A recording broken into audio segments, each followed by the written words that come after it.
Welcome to Pick Up and Deliver, the podcast where I pick up my audio recorder as I step out of the library and deliver an episode to you while I walk home. I'm Brendan Riley.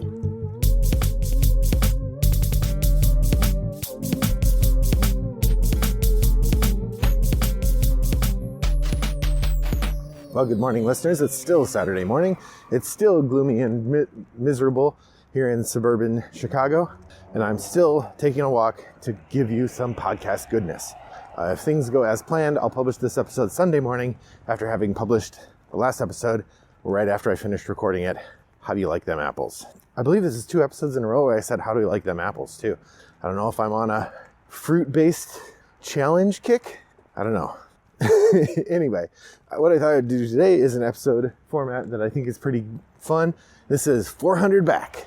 400 Back is an episode format where I look back 4 years to see, because this is up season 5 of the podcast. It's my 5th year doing it. So I look back 4 years to see what was I doing 4 years ago? What was I writing my podcast about or broadcasting about? And what did you think of it? So back then, when I first started doing the podcast and I first started doing shooting from the hip episodes, I would do a full episode about a single game, which sometimes would have worked fine. Like this last episode we did, I probably could have done a full episode either about my father's work or Weather Machine. I probably didn't have a whole episode's worth of stuff to say about World of Yoho. But back then I was trying to do a full episode each time, which meant that I talked about the games in a bit more depth, but I felt like it wasn't the best format because often I have to stretch what I'm doing, or having only played the game once, I'm really not that much of even if I've played it twice or 3 times, I'm not that much of an authority on it to do a full review the way I do on deep dive episodes once I've got like 10 plays under my belt.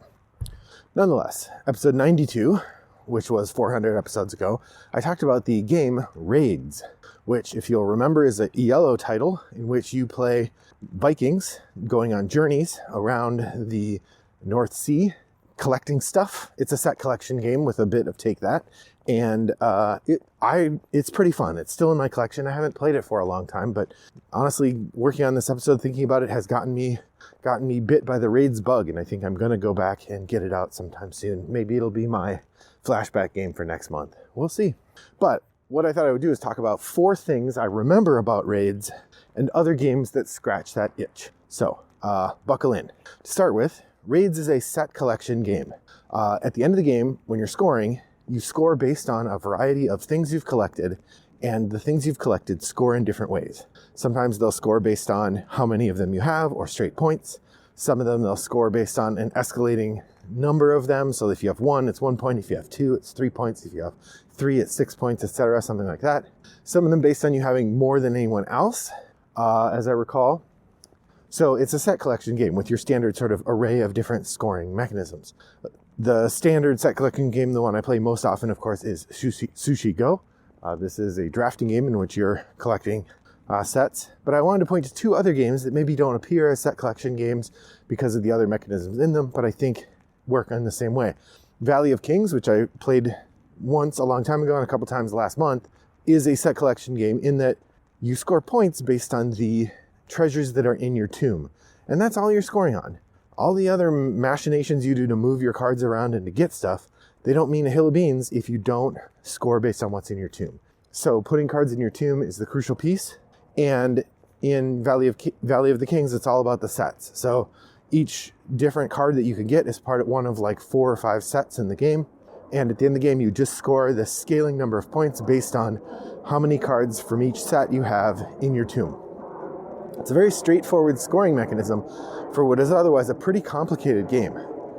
I mean, it's not complicated in the way that like Weather Machine is complicated, but there it is. So that's Valley of the Kings, a set collection game that is built over a set collection scoring mechanism built on a deck builder. And then if you like Sushi Go, but you want to amp it up a little bit, you could go with Seven Wonders. Seven Wonders is a perennial favorite of mine. I never don't have fun playing it, and it is a set collection game at its heart. You get points by collecting cards from different sets, and often going deep in one set is the way to win. Usually when I win, it's because I've gone deep in green or gone deep in blue. Occasionally going deep in military and having a nice spread of other things works too. But I generally don't win if I kind of spread everything out and get a little bit of everything, because often the game pays off when you go deeply into one set rather than spreading your interest across lots of different sets. But that is the set collection aspect of Raids. More importantly, Raids is a time track game. Now, this is not a feature that's used all that often, although I did come up with a couple games that I know do it, and it's not like it's unique. It's certainly used in lots of different games. But in a time track game, there is a track where you're moving your marker, and whenever you do something, you're spending time to do it. Generally in time track games, the person who has spent the least time gets to go next. So there is an element where you often want to be careful how much time you spend, because you're often giving your opponent room to do more than one turn. In Raids, the way it works is you have your ship and you're sailing on one of 3 journeys. The game takes place over 3 journeys around the board, which represents places you might stop in the North Sea. Whenever it's your turn, you have to go equal to or past the person who is closest in front of you, but you can go as far forward as you want. And of course, the thing is, every time you skip a place to stop, that leaves a space open for someone else to stop later and then still get to go again. Although not quite the same, because you always have to go at least as far as the ship in front of you. So if you're in last place, you can skip up as far as you want in front of the next person, and they're not going to get to do all those free spaces. But if you're like in the lead or toward the front and you skip a bunch of stuff, you're just giving other people things to stop at. In Tokaido, they don't have that slowdown mechanism. So if you are in second to last place and you jump way ahead, the last place person can just take turn after turn after turn, moving their pieces down the river or along the path. And it's great. There's lots of really cool stuff to do on that path. Another time track game two more that I thought of as I was talking about Tokaido. One is Egizia, Shifting Sands, which is a game about helping build Egypt. That one has this river that you're moving down, and you move your piece down the river as you go. Alexander Pfister also used the river as time track in Boone Lake. In that one, though, there's an interesting element where you kind of want to be in the lead. I'm not sure, now that I think about it, that is not a time track game. I mean, it is insofar as once you've gone down, you're done, but it's not insofar as the person in last place doesn't get to go next, unlike these other games I'm talking about. And the last one I want to mention is the Martin Wallace super weird game Australia, which I really liked when I played, but I haven't gotten back out, even though I got the expansions. In Australia, you are trying to build up a colony in the land of Australia after the Elder Gods have come in and wiped everything out. You're trying to build up farms and mines and the usual sort of track stuff, but you also have to build up military so that when you encounter the Elder Gods, you can destroy them. And you get points for destroying the Elder Gods, and you get points for building mines and farms and ports. And this is a semi-cooperative game, so if the Elder Gods get to anyone's port and destroy them, the game is over. And if the Elder Gods are not in last place when the game ends, the Elder Gods win. It is a time track game, and so as players, you're moving your piece up the time track, but the Elder Gods also have a piece on the time track. And when it's their turn it's their turn when their piece is last, and then they move up the time track just like everybody else does. So I think that part is pretty clever. It's a fun way to make the game work. That is Australia, for the time track element of Raids. So the next element I want to talk about is the element of theme. So I said Raids is based around Vikings, and there are lots of Viking themed games. There's a bunch that I know of but haven't played. There's Raiders of the North Sea, which I played one time and thought was pretty interesting. That was a fun one. There's the Grey Fox Games game. What is that one called? I'm having trouble remembering what that one. There's another Viking game from Grey Fox Games. There's, I talked on this podcast last month about Beowulf, which is a sort of Viking themed game. But there are 3 games that I really like that I would put in the category of interesting and compelling Viking themed games. The first one is Blood Rage. Now, Blood Rage is the first of the 3 Eric Lane games that have a very strong following. All 3 games are built around having units on the map and sort of contesting for territories. They have a lot of player interaction. Blood Rage in particular, I think, is maybe the most beloved. In that one, you're drafting cards and you're sending warriors to the various areas of Midgard to battle, and then sometimes they die and go to Valhalla. Now, Blood Rage is, in essence, a reworking of 2 of his previous games. We have Chaos in the Old World, which I've never played, and we have Midgard, which I had played. And actually I played Midgard after I played Blood Rage, and I was sort of shocked how close Blood Rage was to Midgard. But in all of those games, you are sending warriors to the board and they're attacking each other and you're getting points for a variety of things. And the card drafting is what makes Blood Rage really interesting, as well as the nifty minis. So, Blood Rage.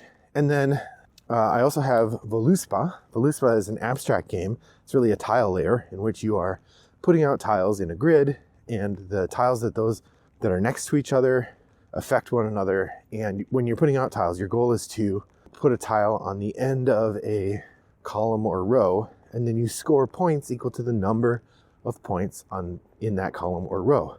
If you put a tile down that's on the end of both a column and a row, you score both directions. Now that may sound easy, except that there's a bunch of rules about where you can put tiles. The base rule being you can't any tile you put down has to be higher than any tiles next to it. So if there's a 3, you can't put a 2 next to it. You have to put a 4 or higher. But then also a lot of the tiles have special rules that affect where you can put things and what things can be put where and so on. So there's a variety of ways that you can place your tiles, but the whole thing is sort of playing tactically in terms of responding to what your opponent put down, but also strategically in terms of setting up yourself to have a good payoff in the end. That's Voluspa. And then finally, there's A Feast for Odin, which is a game I've played a lot. It's a game I really enjoy on Board Game Arena. I've played it. I've only played it twice in person, and I really liked it in person and want to play it again, but I just haven't had the opportunity. I think that's definitely something I need to make time for next year, is to play A Feast for Odin on the table, because it's great. In that regard, Feast for Odin is the worker placement game with a giant buffet, a feast, if you will, of worker placement options.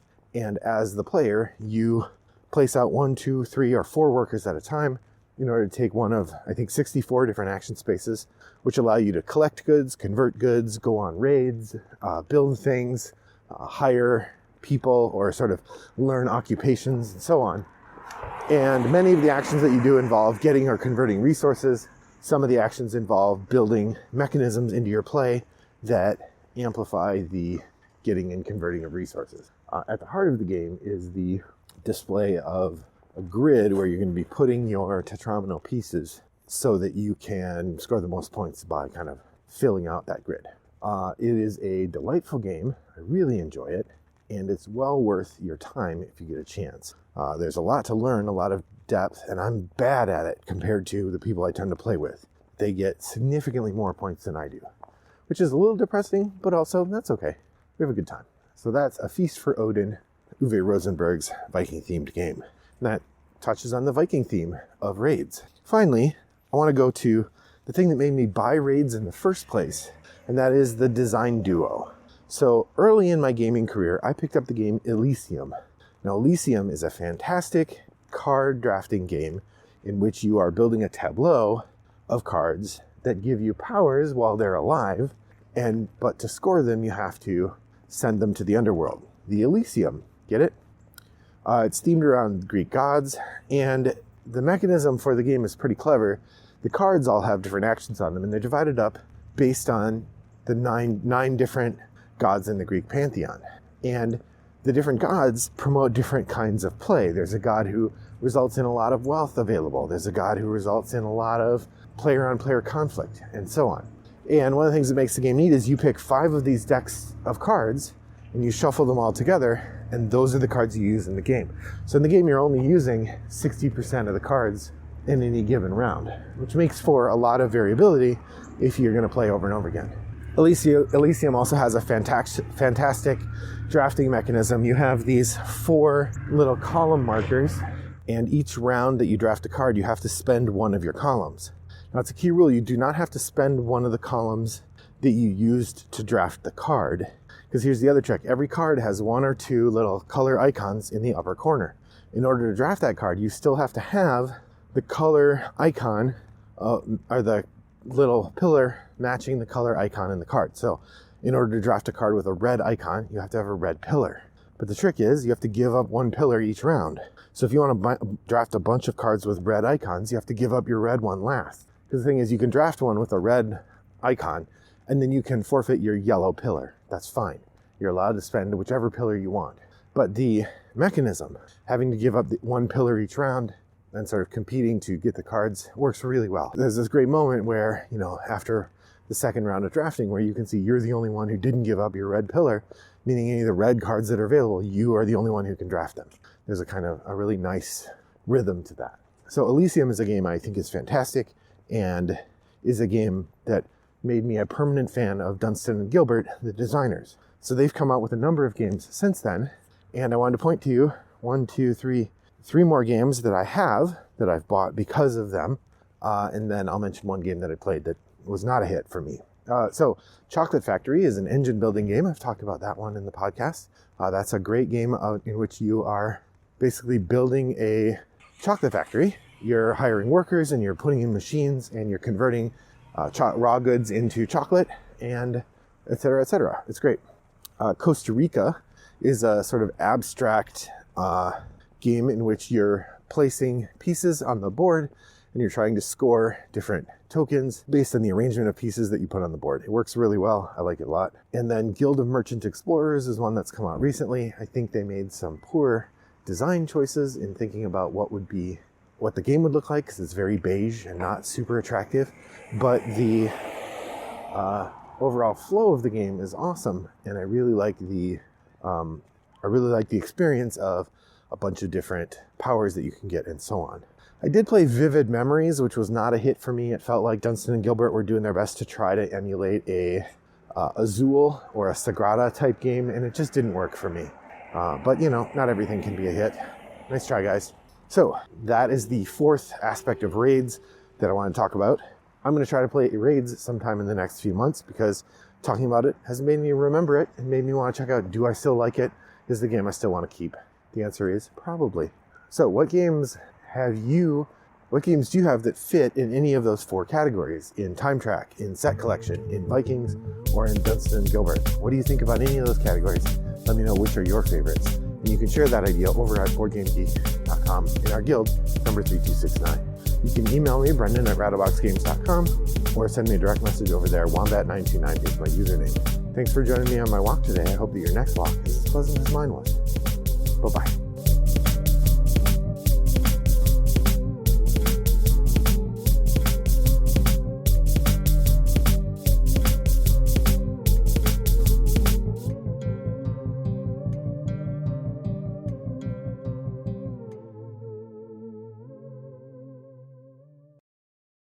Brought to you by Rattlebox Games.